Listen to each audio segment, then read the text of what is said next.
we're gonna just go on, continue on, man. All right. So, as I was saying, as I was saying, we're reading Genesis chapter 17, all right, to show you that Yahweh is not is not your God. That's the Jewish people's God. It's not your God. All right. So Genesis chapter 17. It says we had to start over, I'll start over. All right. When Abraham was 99 years old, the Lord appeared to Abraham and said to him, I'm God Almighty. Walk before me and be blameless. And I will make my covenant between me and you and will make you exceedingly numerous. So Abraham fell on his face, and God said to him, as for me, this is my covenant with you. You shall be the ancestor of a multitude of nations. No longer shall your name be Abraham, but your name shall be Abraham. For I have made you the ancestor of a multitude of nations. I will make you exceedingly fruitful, and I will make nations of you, and kings shall come from you. I will establish my covenant between me and you and your offspring after you throughout their generations for an everlasting covenant. To be God to you. Now let's read that again. To be God to you and to your offspring after you. All right. So here we have Abraham, whose name is changed by God to Abraham. God appears to Abraham. Let's read that. When Abraham was 99 years old, the Lord appeared to Abraham and said to him, I am God Almighty. Walk before me and be blameless, meaning walk before me and be blameless. What does that mean? Don't be blamed for nothing. All right. So don't be blamed for nothing. What does that mean? Live a righteous life according to how Yahweh wants you to live, right? Okay. So when Yahweh appeared to Abraham at 99 years old, what did Abraham do? Did he run away? No. So he wasn't scared. Because if he was scared, he would have ran away. That's what we do when we scared, right? So when Yahweh appeared to Abraham, was Abraham scared? No. What did Abraham do? Abraham fell on his face and God spoke to him. So Abraham fell on his face. And as I was saying earlier before we were cut off, what does that mean he fell on his face? That means he prostrated. All right? What do Jews do when they pray? They prostrate. We know that Yahweh is also Allah, as written in the Quran. What do Muslims do when they pray? They prostrate, face to the ground. All right, that's called a prostrate. All right. So what does that mean when you put this in context? At 99 years old, Abraham saw God and fell on his face as a sign of respect. So what does that mean? What can we assume God looked like when he appeared to Abraham? Because he had to appear as something. You can't say Holy Spirit and all of that. Nope. You can't see a spirit. So God appeared to Abraham in what type of form that would not scare Abraham? He had to look like Abraham, which is what? He had to look like a human being. Okay? So God appeared to Abraham in a form that did not scare Abraham. And the only way you could do that to any sensible person is to appear as a person. If you appear as something else, it will frighten the average human. And since um, Abraham didn't run, all right, or even question or say anything, he just fell on his face as a sign of respect. Then we know Yahweh appeared in human form, okay? And he didn't appear as a woman. He appeared as a man. So as we keep reading, God tells Abraham that he's making a covenant with him.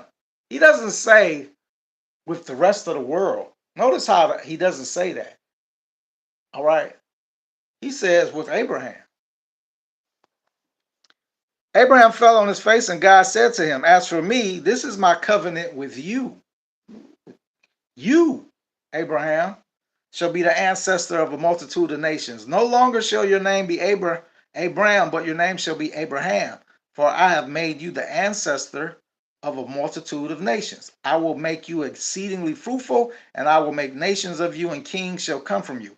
I will establish my covenant between me and you. I will establish my covenant between me and you and your offspring after you throughout their generations for an everlasting covenant to be God to you and to your offspring after you. Let's repeat that. I will be God to you, Abraham, and your offspring after you.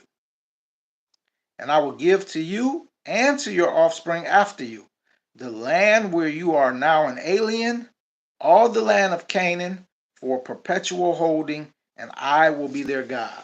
That word is bothering me, perpetual. Perpetual holding. Okay, I know what it is. Perpetual, meaning constant, meaning after each other, meaning the land they got now, they still got. All right, that's what it means. Perpetual. All right. So God said to Abraham, as for you, you shall keep my covenant, you and your offspring after you throughout their generations. This is my covenant, which you shall keep between me and you and your offspring after you. All right. So then he's going to tell them every male will be circumcised. Okay. Now, who is this God talking about? Is he talking to you? Remember, is he talking to Abraham? Is Abraham the first man on earth? No. Adam, well, not Adam, humankind was, and then God made Adam and Eve and all of that. So there's other people in the world. On the sixth day, God created humankind, both male and female, and told them to go into the world and be fruitful and multiply. That was like 3-4 generations ago. Then we are in Genesis chapter 17. Then Yahweh made Adam and Eve a special bloodline. All right. Remember, Adam and Eve are not the first humans created. The first humans that were created on the sixth day. Genesis chapter 1, verse 20, I think it is. All right? Got it right here. Genesis chapter 1, verse 20. 26. I'm sorry. Then God said, let us make humankind in our image according to our likeness and let them have dominion, blah, blah, blah, blah. So God created humankind in his image. In the image of God, he created them, male and female, he created them. He blessed them and said to them, be fruitful and multiply and fill the earth and subdue it. A lot of people think that God said that to Adam and Eve. He did not. All right. That's Genesis chapter 1, verse 26.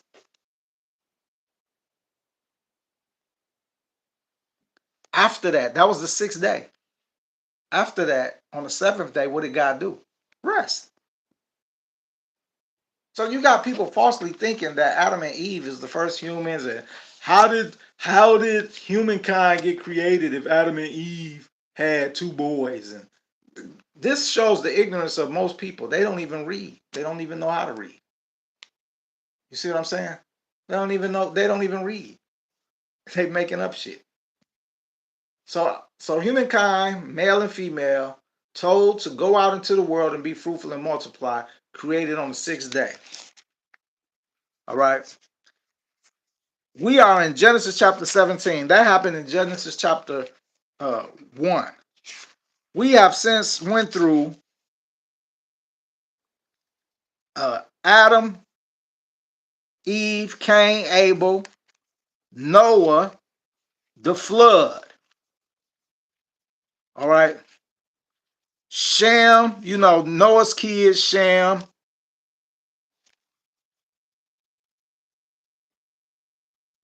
Wait a minute, who else? Sarah, We done went through the Pharaoh. We done went through the children of Israel. All right. Now in chapter 17, we are with Abraham. And this is after the children of Israel have been led out of bondage. Now, how many people are in the world at this time? Because now we talking, this is what, about 4,000 years ago. Egypt is a superpower, a dynasty. All right. Now Yahweh rescued the children of Israel out of there. This is after he done made them wander 40 years in the wilderness, all of that. So now he's making a covenant with Abraham. So who is in the world at this time that Yahweh is making the covenant with Abraham? Who? Well, we know we got the Egyptians, all my Kemetic brothers. We know the Egyptians was in the game. Did Yahweh make a covenant with you? No, he did not make a covenant with the Egyptians. Right? Who else was there? The Babylonians, the Assyrians, the Canaanites. All these people was there. Did Yahweh make a covenant with them? No. So Yahweh is making a covenant with who specifically? The children of Israel, Abraham and his descendants. Now, what a lot of y'all don't understand and is falsely doing is you just hear the word, oh, generations to come, and you think that Abraham fathered the whole damn world. No, he did not. Abraham is not the father of the world's population. Abraham is the father of the Jews, the Jewish people. All right? Who trace their lineage back to this point. And trust me, they can. You can't, but they can. They can. Black people in America, you wasn't passed. There was you can't pass. Wasn't nothing passed down to you. You was handed a Bible. All right. And what you need to understand is you never was worshiping Yahweh, because if you was, the Christian slave master would have had no need to whip you every time you got on your whatever it was to do whatever it was that they felt was a threat, that they deemed was a religion. All right. And that could have been what they call witchcraft or whatever the hell, I forget the name, but voodoo, whatever. You see what I'm saying? Yahweh is clear in chapter 17. Chapter 17, that his covenant is with Abraham and those that descend from Abraham. All right? That's his covenant. That don't apply to all these Native Americans that's been converted over to Christianity. It don't apply to you. It don't apply to the American slaves who done converted over to Christianity and your descendants. It don't apply to you. It don't apply to none of y'all. Now, when you start to look at it as the way it is written, instead of y'all letting y'all pastors trick you into thinking this is you, when you start looking at it as the way it is written, Yahweh said what? What was his covenant to to Abraham and his people if they follow his orders? He will be their God. He will look after them. Besides the ones in Israel, which I don't even consider them, poor, but do you know of any poor Jews? And like I said, besides the ones in Israel, do you know of any poor Jews? I don't. Do you? I think you would be pressed.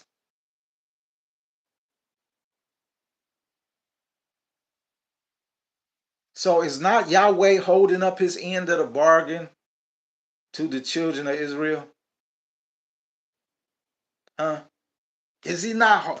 Is he taking care of them? Yeah. Is he taking care of you? No. No.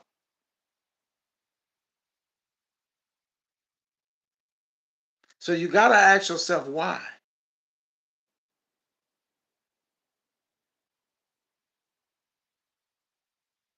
Why? Because this is not your God. Yahweh never made a covenant with you. There were your ancestors are not Abraham's. You don't come from Abraham. I don't know where you think that, you know, Abraham fathered everybody, white, black, Christian, every white, black, Asian, whoever you are, because you are Christian. I don't know where you get the idea that Abraham is your ancestor. He is not. All right. He is not. This is what genealogy is there for. Okay. This is what genealogy is there for. He's not your ancestor. There were millions of other people in the world at the time when Yahweh made this covenant with the children of Israel. That specific group of people he freed from ancient Egypt. All right. See, you be an idiot to think that Yahweh is your God if you lived in Egypt at that time.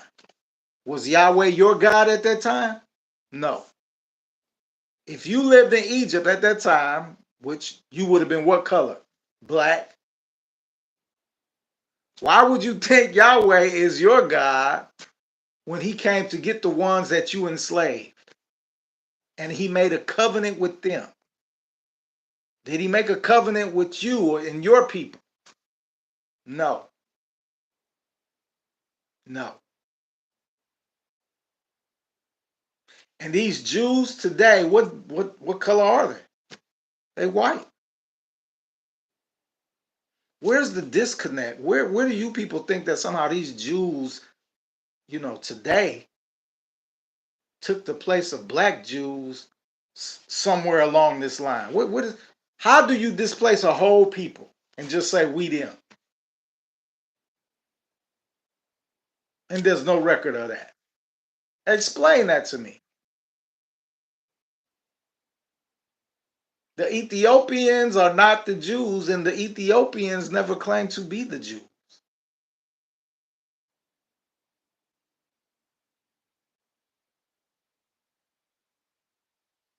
This Yahweh is the God of the Jews, not the God of the world. He never made a covenant with the world.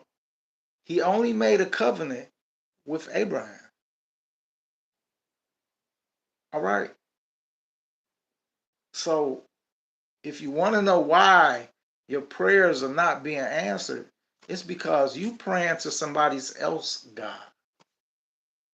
All right. And did not Yahweh tell you that there were other gods? He told you this in the first commandment. Thou shalt have no other gods before me, because the Lord your God. Who is that your for? Your God. Is that your for me? For you? No. It's for the ancestors of Abraham. Who got that? Who got that commandment? Moses.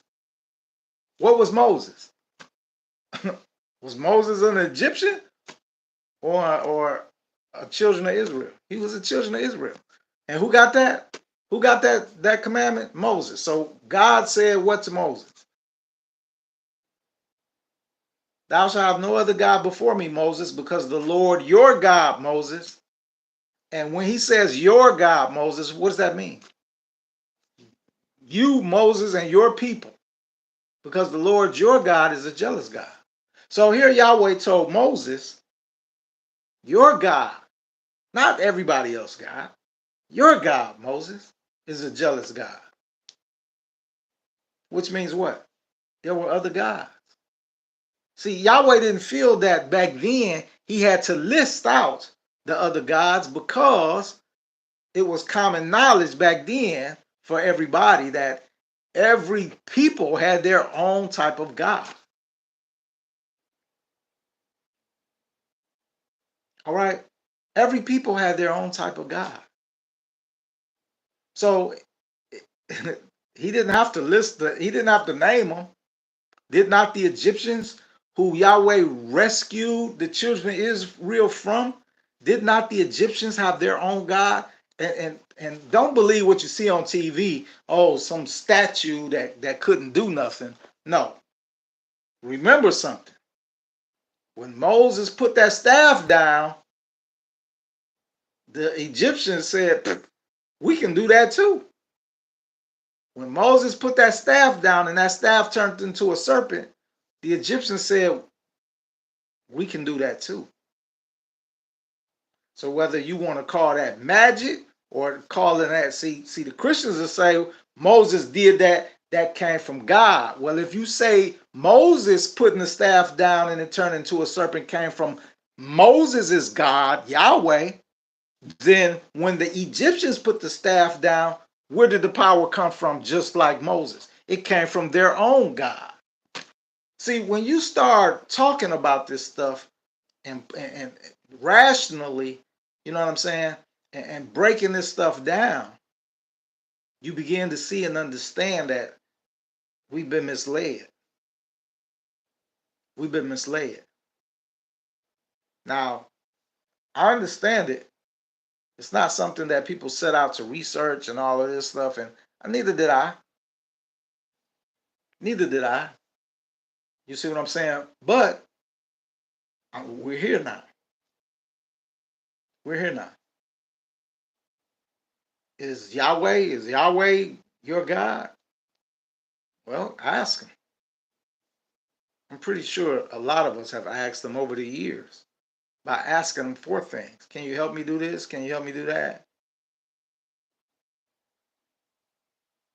You know what's the biggest kicker for it all is when you ask him for this help, all right, are you not always, like me, I point blank, hey, can I hit the lottery?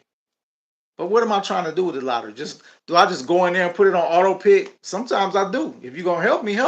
I'll leave it on auto pick. That way you choose the numbers that's gonna win and help me, God. He ain't helped me yet. I've been auto picking for years.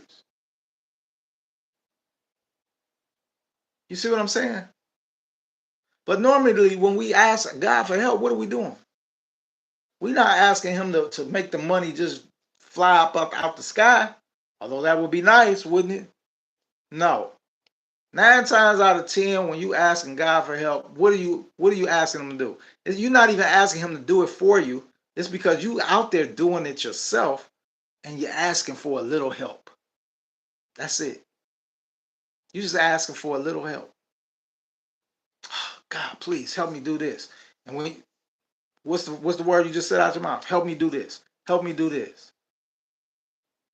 All right. If this was the covenant, you ain't even supposed to ask for no help.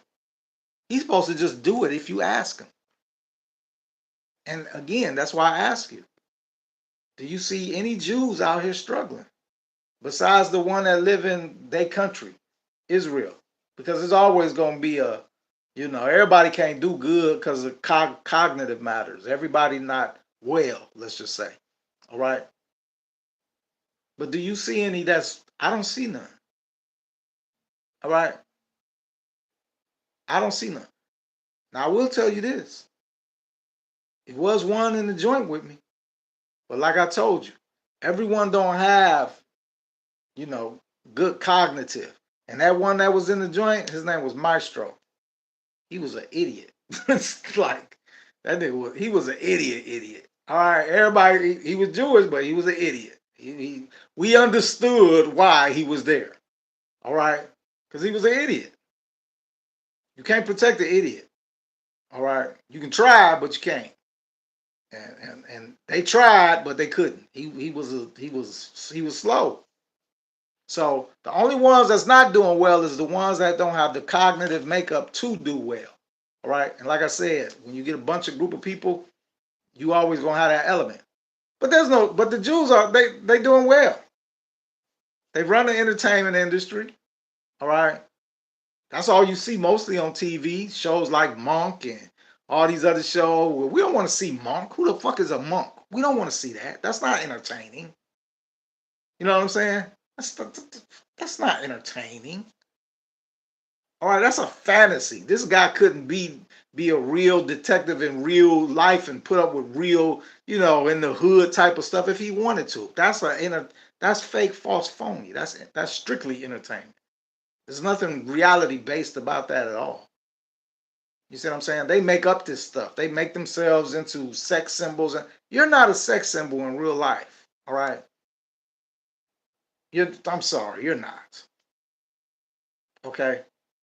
Black men, we have big noses, but that, you're not a sex symbol. That's not what people desire. That's not what women desire. And that's definitely not what men desire. What's her name? The one that was on Seinfeld, Louis Dreyfus, whatever her name is. You are not a sex symbol. I'm sorry to tell you that. All right. And y'all people never will be. It's not what we desire. You straight up and down for one. All right. It's like being with a boy. We don't want to be with boys. We want to be with women. They got curves. You see what I'm saying? So, but my whole point is, going back to the Bible, is when you read this book, and I know some people are like, well, it's fake and it's not. Look, this is a history book, the same as the Quran. These are history books. All right? These are history books that tell a story about a certain people. This is not what you're supposed to live your life based off of, unless you are these people. And you're not. Because if you were, you know it. There's no converting. You cannot convert. Look, you cannot convert to somebody else's thing. This is their thing. That's their covenant. You can't convert and expect Yahweh to be like, oh, come on into the. That's not how it goes. The covenant was made with Abraham and his seed. If you're not his seed, it don't apply to you. So then people are like, well, who do we pray to? If you have no one to pray to, you should be lucky. Consider yourself lucky, because they praying to an alien. All right, it's flat out. It's what the oldest texts on the planet say, the Sumerian text. These were aliens that came here. All right. Now, the whole thing about it is, they really didn't even come here. The aliens. We live in a dome up underwater, and they made it. The ones you call gods, they made this, and they made you to work in here. And they're big like me, like you're in here. So this is how small you are. They're big like me, and they look in at you. They look down on you from time to time. They made you small for a reason. They made you this small for a reason, so that you will be easily controllable. They turned off your let's start with the brain. They turned off the majority of your brain power. You can only use 10, 15%. They turned off the majority of your DNA. They tell you 97% of your DNA is junk DNA. No, it's not. It's not junk. It's just turned off. So you can't do superhuman abilities. They turned off your eyes. You're basically blind and you don't even know it. But Google, what percentage of the spectrum can you see as a human? You can only see 0.035% out of 100. That's less than 1%. That's less than 0.5%. You can only see less than 0.5% of the entire spectrum of what there is actually to see. Which means what? You're blind. We are blind. And for people like me that wear glasses, we even more blind. But you, with the most perfect of vision, you can only see 0.035%. I think it's 0.0035%, if I'm not mistaken. That's blind. That's you're blind. So what does that mean? When you put this in context, it means that not only is there a whole world going on around you, when they be saying different dimensions and all of that stuff, it's really not a different dimension. It's just you can't see. They can see you, but you can't see them. You see what I'm saying? So this was all done to put us as a disadvantage. Why? It goes back to why this was created and why you were created and put in it. This was created, let's just call it a biosphere. This biosphere was created and put into a huge ocean. Like if we drop this in here, bloop, put into a huge ocean to go at the bottom to do what? They needed to mine for gold. Who? The Anunnaki. So they made a biosphere up underwater because that's where the gold was. So they put this down there. And then they was like, because they're huge. But digging gold is an intricate process, right? Can a giant really dig for gold with these big, huge hands? Of course not. Getting gold is a dexterity type of thing, because you need dexterity and nimbleness to do what with the gold from the dirt? You got to separate the gold from the dirt. And apparently, the Anunnaki, even with their advanced technology, didn't have a process that could do that effectively, probably without letting a lot of gold go in the process. So they needed somebody that can do it. Not to mention, in the Sumerian text, it tells you the workforce that they brought with them, the Igigi, they rebelled. They said it was hard work. Now listen to that. This is written in the oldest text on the planet. The Igigi, who signed up to come and get the gold, rebelled after a while and said, we refuse to do this any longer. This is the work for slaves, and we're not going to do it. So even the Igigi is telling you by their own actions that mining for gold is difficult, even for the highly advanced Anunnaki. That's how difficult mining for gold is. So apparently they had no type of technology that could just do it magically, like we would assume they have. They didn't. So their response was to create you as a little person because, as I said, the Anunnaki are giants. A big hand, I can grab a clump of dirt. But if you want me to separate the gold, I'm going to have to sit there. That's a tedious process, and it's probably impossible because my hands are too big. All right? If this was a nugget of gold, my hands is too big. All right? I need somebody with little bitty hands and tools, little tools. So evidently they wanted all the gold, because when you get me now, I'm just a little itty bitty person like an ant, but I can get all that gold up out of that dirt. So you're not wasting none. And that's what they did. Now, the size factor is where a lot of people, these mainstream people, get lost. Because they think of themselves, this is the haughtiness. That's the only word I could think of, damn it, but this is the haughtiness, the pride of the human. To think that it's 6'3" and that we are on their level. Man, these UFOs and stuff they send in here, they sending in little bitty grays, and even the tall gray. Look, they send them in, man. Them people done shrunk. The rest of the universe is not this big. It's bigger. That's why you got mud fossils of alligators that's the size of a damn mountain. All right. Everything is, you ever notice that?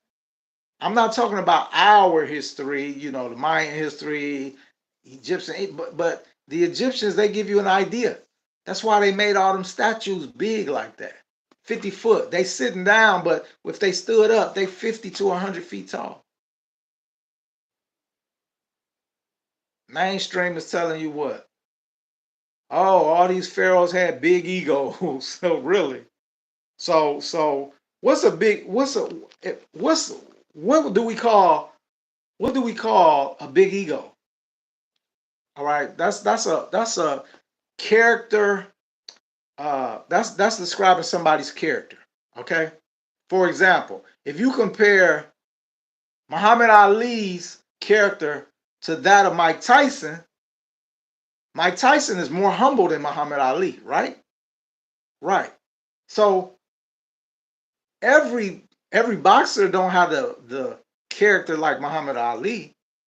All right. In fact, most boxers, when you think back, and you look at boxers, how many boxers actually had the character of Muhammad Ali? You had Sugar Ray Leonard, maybe Thomas Hearns, some people like that. But most boxers, Joe Louis, uh, who did Muhammad Ali beat? I forget.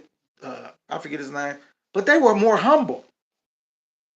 You see what I'm saying?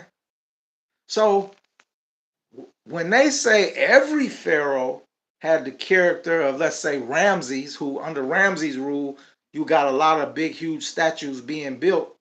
They weren't all, everybody wasn't like that. Matter of fact, Akhenaten would be considered a humble pharaoh. All right, which means he would have never built no huge statues. All right. Akhenaten, had his statues of himself built as he looked. He did not have his statues built of him with the body of a bodybuilder or something. No, Akhenaten statues show him with a tummy. All right, he actually showed him with a tummy. And that was real. You see what I'm saying? You can't, these Egyptologists, man, they don't even make consistent sense in what they say. You see what I'm saying? But I say all of that to say this. Who you think you're praying to is not for you, fam. All right.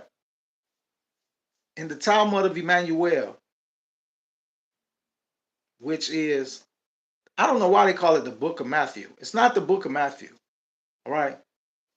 It's only two people involved in the Talmud of Emmanuel. Jesus is doing the talking, and Judas Iscariot is doing the scribing, writing down what Jesus said. It's only two people involved. So I don't even know why they put, maybe to get it more accepted. I don't know. All right. But it don't have nothing to do with Matthew. Period. Maybe it was in one of, I don't know. I don't even know where they get that from. They calling it the original book of Matthew. All right. I don't know where that comes from. All right. But there's only two people involved in the Talmud of Emmanuel. Jesus and his scribe, uh, what did I just say? I'm getting old. But you know what I'm saying, Judas Iscariot. All right. So in the Talmud of Emmanuel, Jesus explains that the Jews come from a different planet where they escape bondage. All right. Now, isn't that interesting when you break that down? This is what Jesus said in a 1400-year-old document called the Talmud of Emmanuel, that the Jews escaped bondage and came here to this. So who had them in bondage on another planet? It doesn't say. But then they come here, and then what happens to them? They get put in bondage again. By who? And this is something that's just popping in my head right now. This is why it's good to sit down and talk about this stuff and make these type of connections. So according to Talmud of Emmanuel, the Jews escape bondage from another planet, come to biosphere Earth, where what happens to them when they come here? They get put in bondage again. By who? You say the black people because it's Egypt, but no. Who was in control of Egypt? Beings with elongated skulls, aliens. Some of them were blue, some of them was green. Some of them was white. I didn't see none black. I'm sorry. The black people was enslaved by these pharaohs. All right. But they had elongated skulls, which tells us what? They wasn't from here either. So what does that say? What does that mean? That means we have some type of intergalactic war going on between these guys. Now, check this out. I'm about to blow your mind with this one. Fast forward a couple thousand years. Who goes after the Jews? Last century. Hitler. Hitler. All right? Now watch me blow your mind. Hitler was looking for who? The Aryans. What do the Aryans look like according to Hitler? Blonde-haired, blue-eyed. That's who Hitler was searching for. Was Hitler blonde-haired and blue-eyed himself? No, he wasn't. Why would Hitler put another race of people above himself if Hitler was nothing more than a power-hungry, mad, crazy man? Don't make sense, right? Of course not. It doesn't make sense.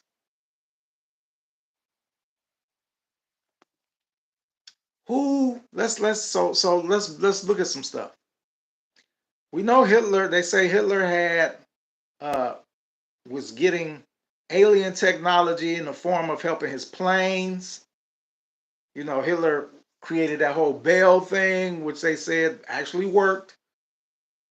All right, time traveling UFO. But then check this out. And it's always all connected. You got to connect the dots. Who found the Talmud of Emmanuel that tell us this stuff? Billy Meyer. Who is Billy Meyer? Billy Meyer is the most visited man in human history by aliens. What kind of aliens visited Billy Meyer?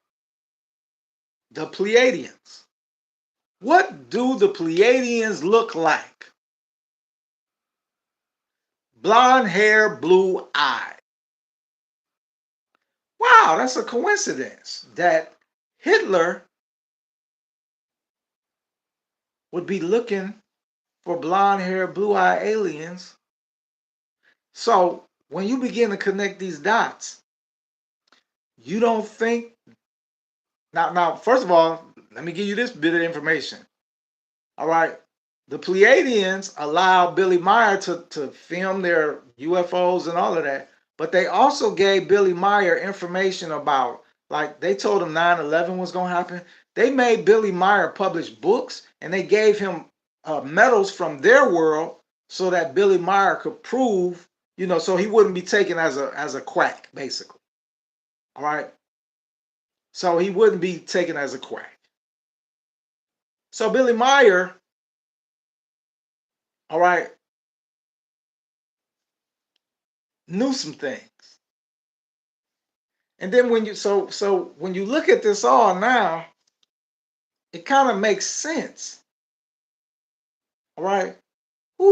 If you took a wild guess, what aliens would you think probably had some influence over Adolf Hitler?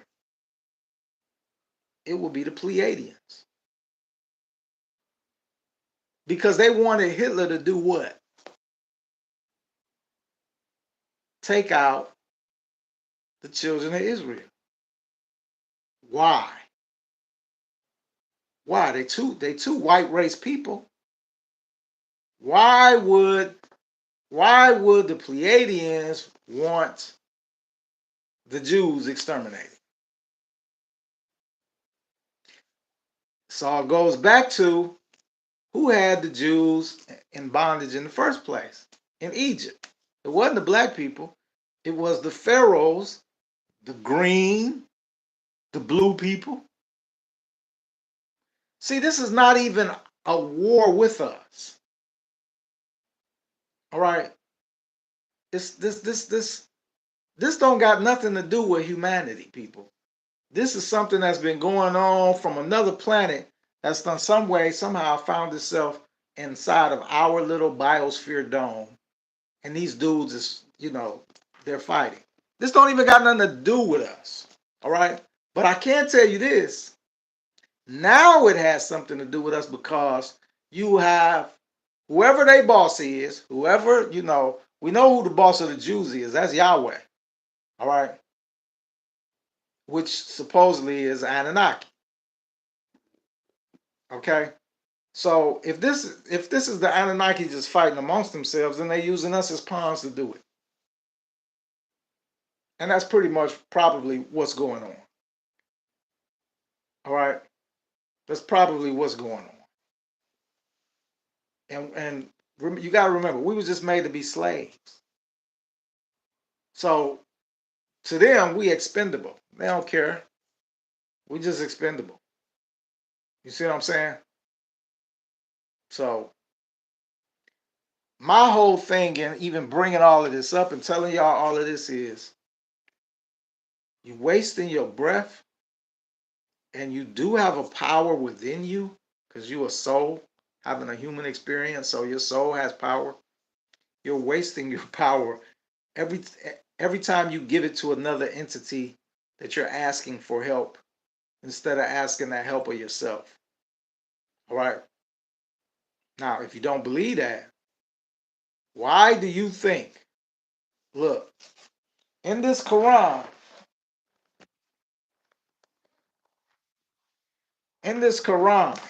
I can't find the page, but Allah tells you He is Yahweh. All right. Matter of fact, I can even prove it to you like this for people who don't believe that. When you convert, so you can convert to Islam. All right. Islam is not based on bloodlines like the children of Israel is. Children of Israel is a covenant between Yahweh and Abraham, period. And Abraham's offspring, nobody else. So if you can't trace your offspring back thousands of years, then it's not you. All right. But Islam is different. Anybody can convert to Islam. It's a belief. All right. So if Allah is Yahweh, which Allah says He is, and if we look at the two, His so-called religions, they're practically the same. You know, a, a, a Jews eat kosher meat. Muslims eat halal meat. What's the difference? The meat must be blessed at the time that the animal is slaughtered. All right. Blessed by who? They have to bless it in the name of their God. All right. Can a Muslim eat Jewish kosher meat? Yes, he can. Can a Jew eat Muslim halal meat? Yes, they can. If Allah and Yahweh were not one and the same, then they would not be able to do that. See, can a Jew or a Muslim eat my meat if I slaughter that animal in the name of, let's just say, Baal, Satan, the Rraw Report, Elmo, any? No, they would not. No, they could not. They couldn't eat it. But even if I follow the same practices, wash my hands, it's what you say over that animal when you cut his throat. Who did you say?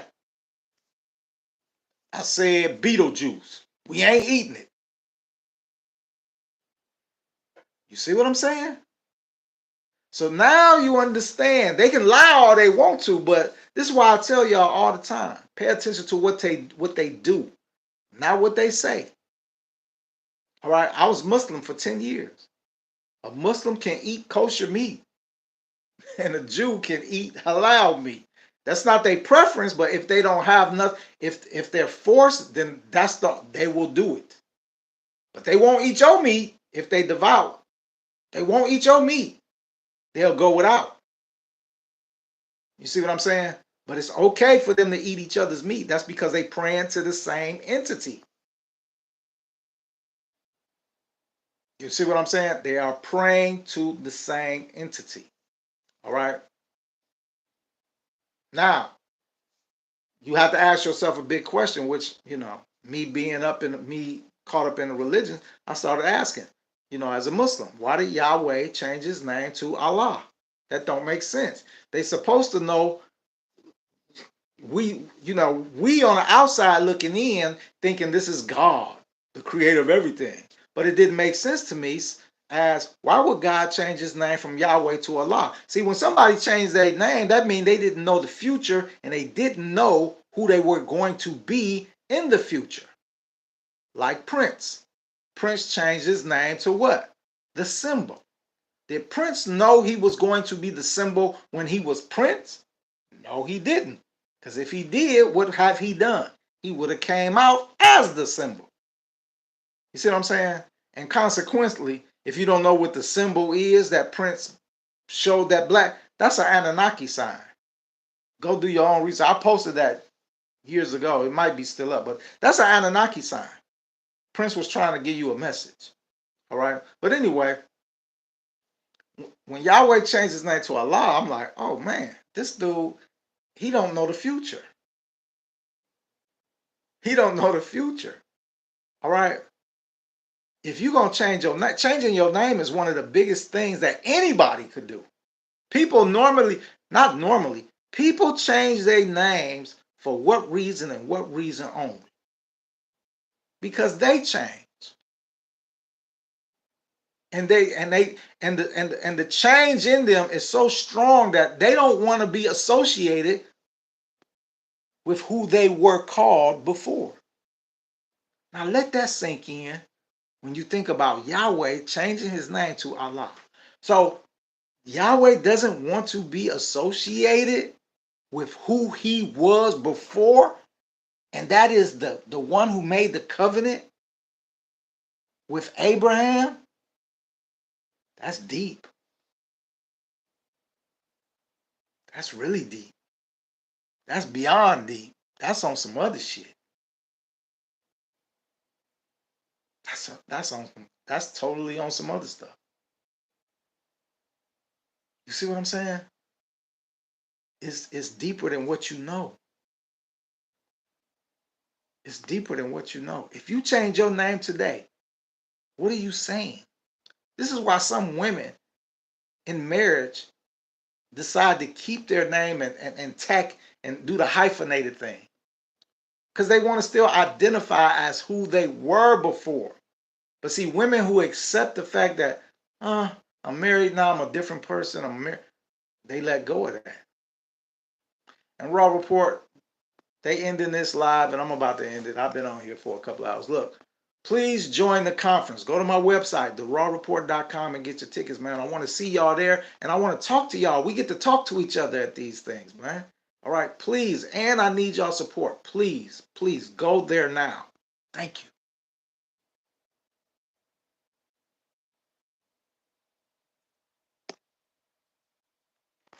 Thank you, YouTube.